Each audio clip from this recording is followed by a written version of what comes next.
Nicolau Maquiavel, Florença, 1469 a 1527. Escreveu O Príncipe em 1513, que só foi publicado póstumamente em 1532.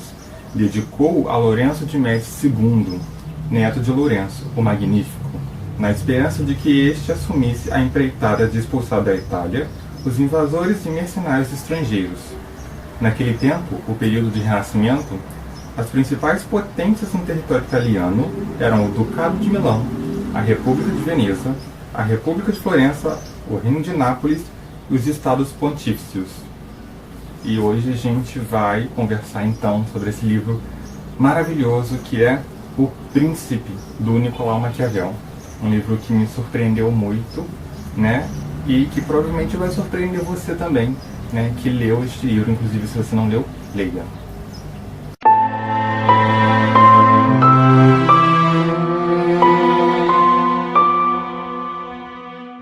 Bom, olá pessoal, bem-vindos ao Templo.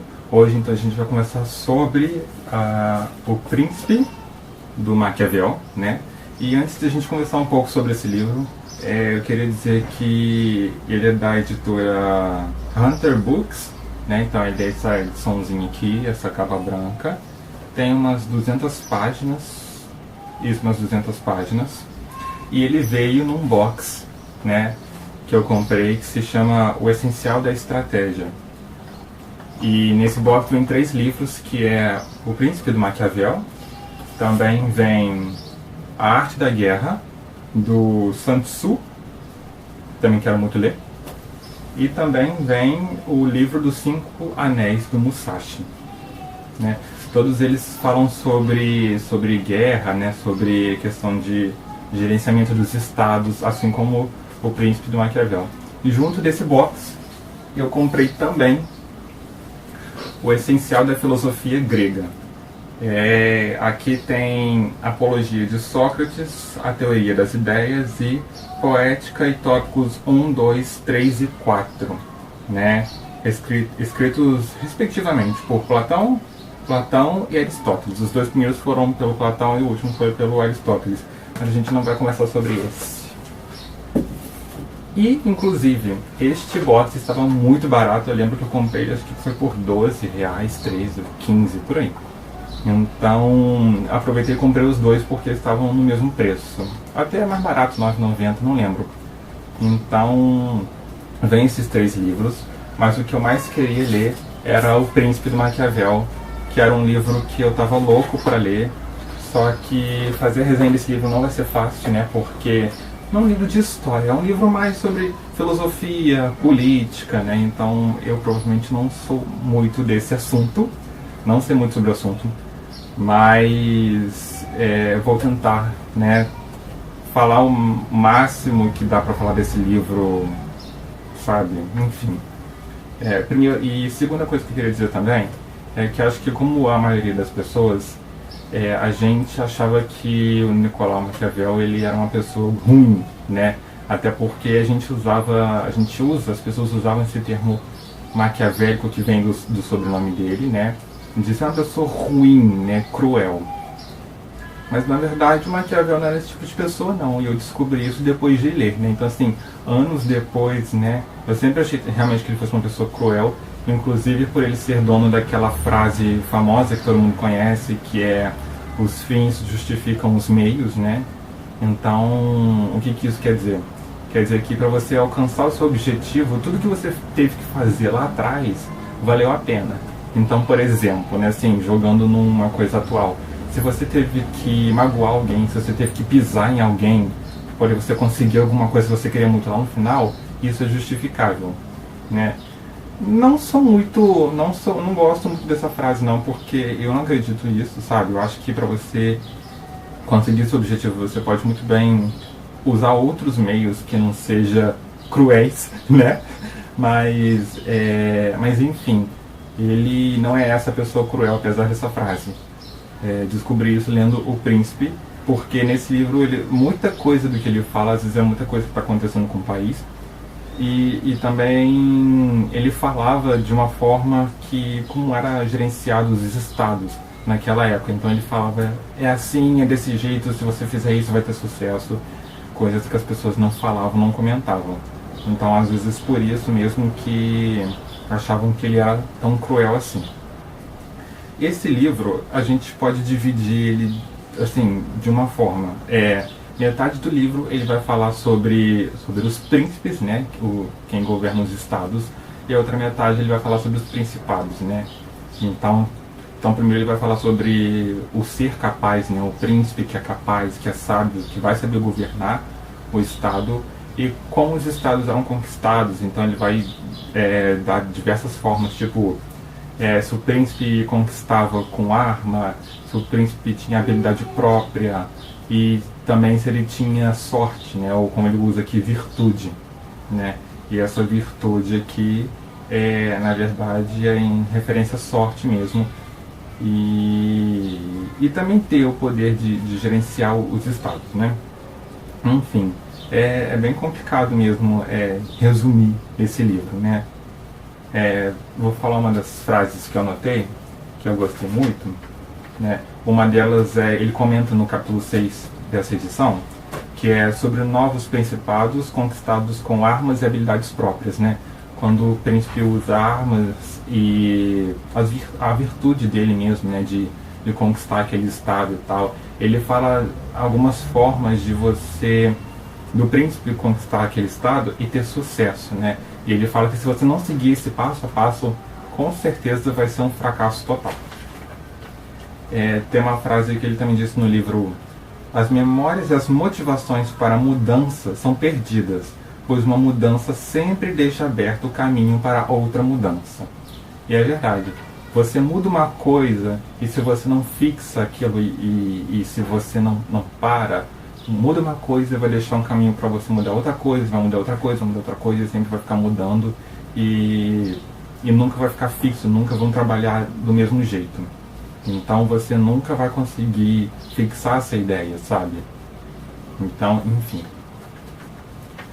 Assim ocorre nos assuntos do Estado, pois, quando os males que os atingem são previstos, o que só acontece se o encarregado é um homem sábio, podem ser rapidamente revistos, mas quando, por não serem previstos, conseguem vê-los, não há mais solução. Isso aqui é bem óbvio, mas ele dizendo a gente consegue entender muito melhor. Ele falou que quando o príncipe consegue prever e já resolver o problema, né, que ele vai ter em conquistar aquele estado, então ele já resolve logo, então ele vai ter sucesso naquilo e vai conseguir antever os problemas futuros, né. Então se ele está vendo que tem um probleminha, ele já vai lá resolver logo na hora, antes mesmo de criar uma coisa maior, né.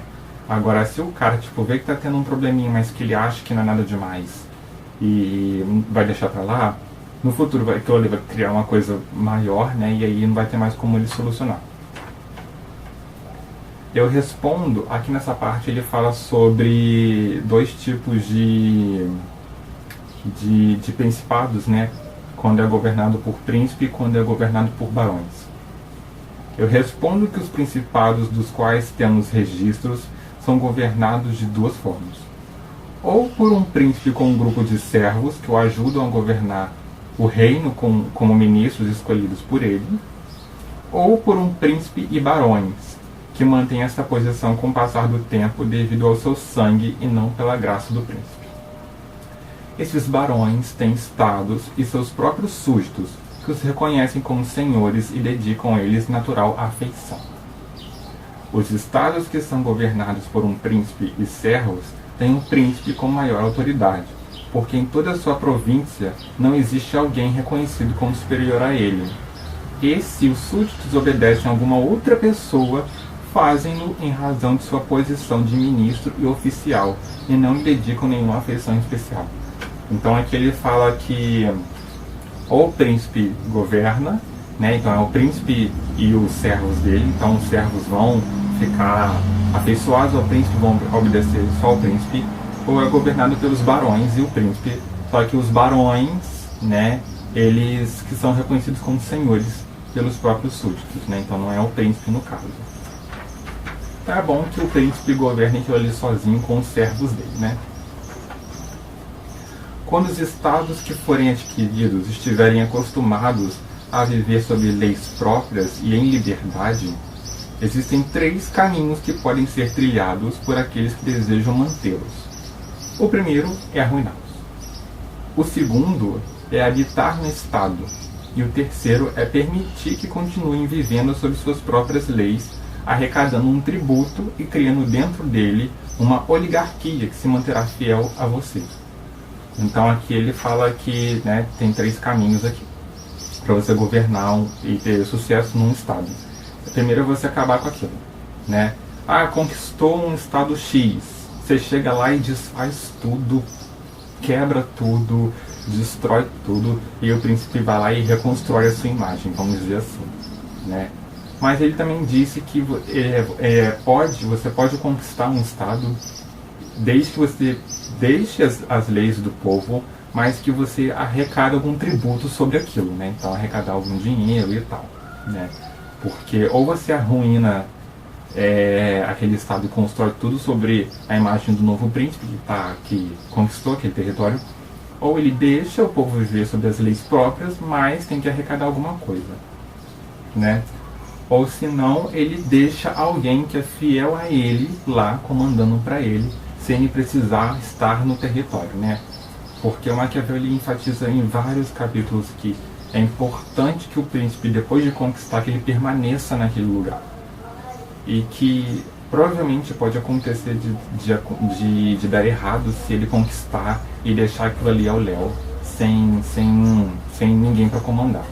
E tem aquele problema também de você deixar alguém ali para poder governar para ele. Tem que ser alguém de muita confiança mesmo, né? Então é complicado. E para alguns príncipes é complicado conquistar o território e ficar no lugar, porque às vezes eles não querem ficar no lugar. Isso aí é um dos princípios para ter sucesso, para conquistar aquele território, né? Então é complicado. Aquele que acreditar que novos benefícios farão com que grandes pessoas esqueçam velhas injúrias se engana. Isso é muito verdade, né? Até porque, por exemplo, se você fez um mal passado para alguma pessoa e para ela aquilo ali foi muito forte e agora você ajudou ela em alguma coisa, não quer dizer que ela vai esquecer aquilo que você fez, entendeu? Só porque você ajudou agora, né? Aquilo que você fez foi muito pior do que o benefício que você fez agora.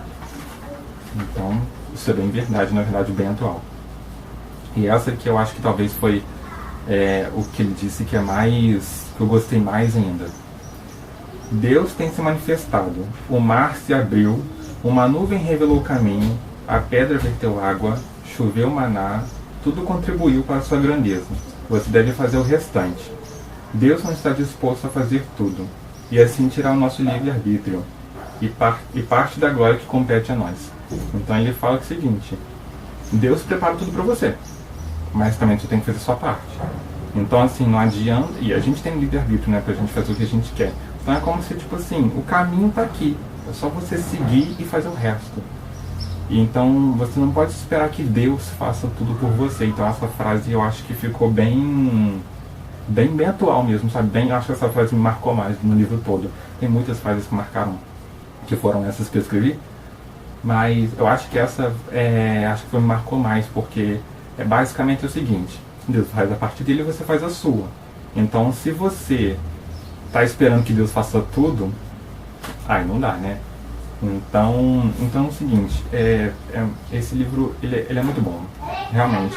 Eu achei que seria complicado de ler, de resenhar também, né? Porque eu não entendo bulhufas sobre política, mas o Maquiavel aqui ele fala muito sobre como um príncipe deve gerenciar um estado, né? Depois que desde conquista até, né? E também ele fala sobre os modos de conquista desses estados e tal.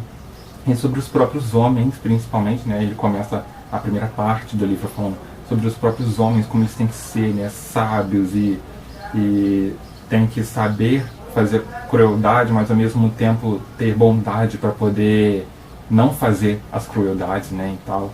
Então parece que é uma coisa meio contraditória, mas não é. Então assim, esse livro é muito bom, gente. Realmente eu recomendo muito. Eu tinha um pouco de receio de ler ele e não entender, mas é super tranquilo. O Príncipe não é complicado de entender, então recomendo que leiam. E é isso aí. Então, gente, então se vê então no próximo vídeo do canal e até a próxima.